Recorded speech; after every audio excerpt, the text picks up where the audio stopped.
Aí tem história. Olá, curiosos! A cidade de Kiev, que ainda insistimos em pronunciar da forma russa Kiev, apesar de ser capital da Ucrânia, está diariamente nos noticiários por causa da guerra. E que tal ouvir uma outra história de Kiev em outra guerra?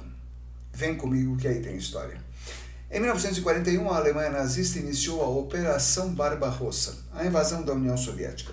E um dos primeiros grandes alvos foi ela, a Ucrânia, tomada em setembro de 41 e que ficou sob poder alemão até novembro de 43, vivendo um regime de terror, com campos de concentração, fuzilamentos e outras atrocidades. A história que nos interessa começara uns 10 anos antes, quando o esporte era uma força ucraniana, em particular o futebol, muito apreciado pela população. E os seus dois times principais eram o Lokomotiv e o Dinamo, que foram muito bem no campeonato soviético, com o Dinamo chegando em segundo lugar, foi vice-campeão do campeonato soviético. O goleiro desse time, Nikolai Trusevich, alistou-se para lutar contra os invasores. Foi capturado, ficou prisioneiro, passou um tempo num campo de prisioneiros, depois foi libertado e voltou para sua cidade, Kiev. Ele já estava meio desesperado porque os esportes tinham sido proibidos. Ele estava sem trabalho, sem sustento, portanto já estava passando fome, quando foi reconhecido na rua por um fã que lhe ofereceu trabalho. Esse fã chamava-se Kordik, Josef Ivanovich Kordik, que adorava esportes e era dono de uma rede de padarias. E entre os cerca de 300 funcionários dessas padarias já tinha uns 80 esportistas, praticantes de futebol, boxe, esgrima, ginástica, todas as modalidades. E aí veja você como são as coisas. O comando alemão, comando de ocupação, estava preocupado com o excesso de pressão em cima da população.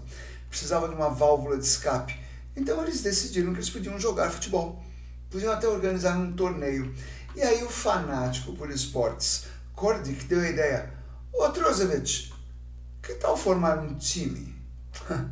Dito e feito, só que em lugar de um time, ele formou uma seleção. Procurando os antigos companheiros pela cidade, ele achou 7 jogadores do Dinamo, entre eles Makar Goncharenko, que era atacante, e no campeonato de 1938 foi apenas o artilheiro do campeonato, né? O artilheiro de toda a União Soviética era o Goncharenko. E para completar, ele ainda pegou 3 ex-jogadores do Lokomotiv, e que entraram para o time batizado de Start, porque era mesmo um recomeço para eles todos, né?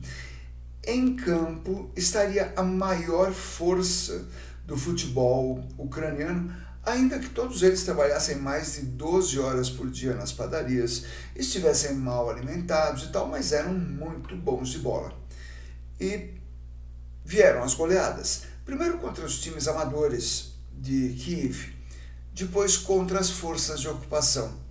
E eles não refrescaram.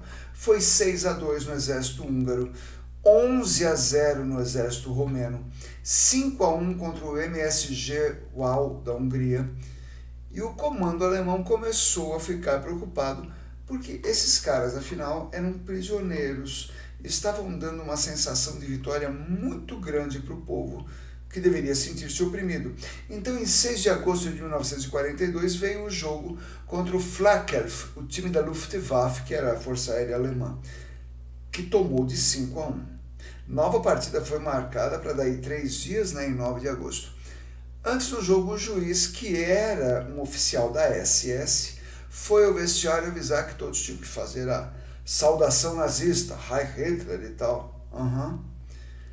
Em campo, na hora do Start fazer a saudação, ao invés de Heil Hitler, eles gritaram Fritz Kultura, que era a saudação soviética antes do de qualquer esporte, que significa vida longa ao esporte.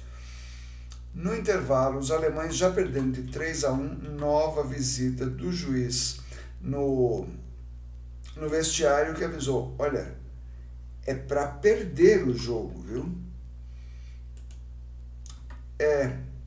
Mas eles acharam que não. E ganharam de 5-3.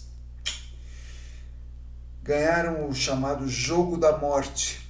Depois ele foi chamado de Jogo da Morte, porque no dia 18, 9 dias depois, eles foram levados pela Gestapo, a polícia política nazista, acusados de serem soldados do NKVD, que era o antepassado da KGB, né? Era a polícia secreta soviética.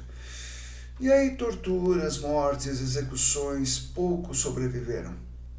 Mas em campo, deram ao seu país um momento de honra e orgulho.